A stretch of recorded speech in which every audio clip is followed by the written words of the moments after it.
Hello everybody, welcome back to 40 Days with Dietrich, our journey through the season of Lent.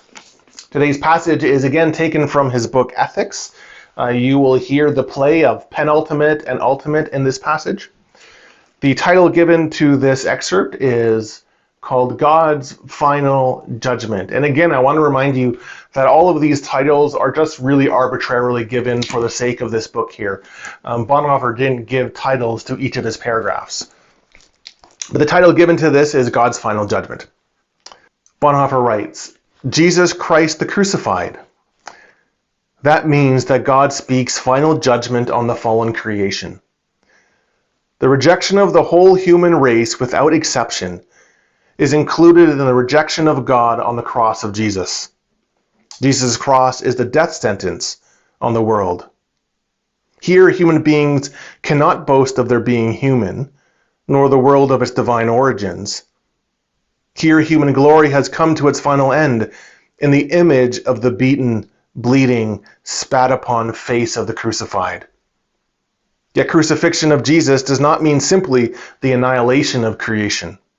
Human beings will live on under this death sign of the cross, living on towards judgment when they despise it, but living on towards salvation when they accept it.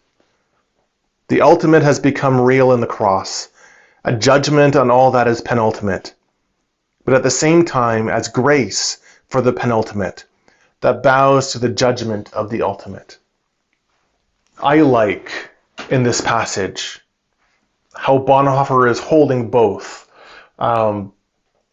grace and law in typical kind of that Lutheran dichotomy, but how he's holding that the cross is this place of life and it is this place of grace. But it is also God's definitive statement against sin, death, evil, and the fallenness of creation. Sometimes we don't like the language of judgment. It sounds very, very horrible. It sounds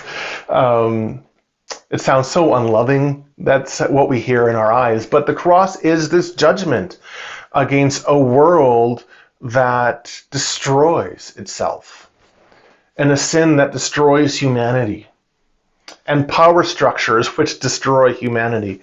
The cross is a definitive statement that is not the way. And how is that the statement? Because Christ came. And this is what the sinful humanity did. And so it is a sign, a visual sign. Bonhoeffer's really strike language, a beaten, bleeding, and spat upon sign. That is the end. That is what is led to when we engage in life from that fallen, sinful way.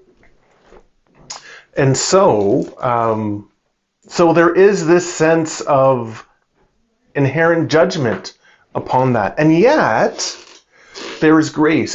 Because this is not just the annihilation of the world.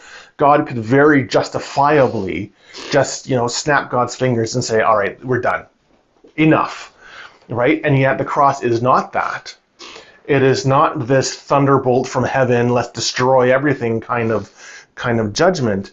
It does provide the sign of this is what awaits a life which is rooted in sin and death.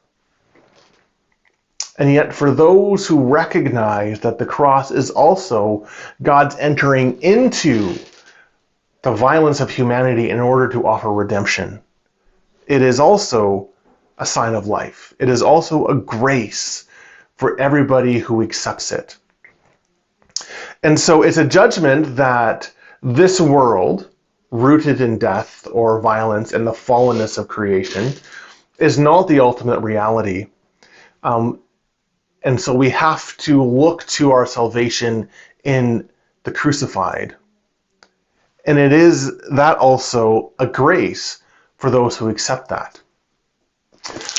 God bless you as you journey through your season of Lent, and I look forward to seeing you tomorrow.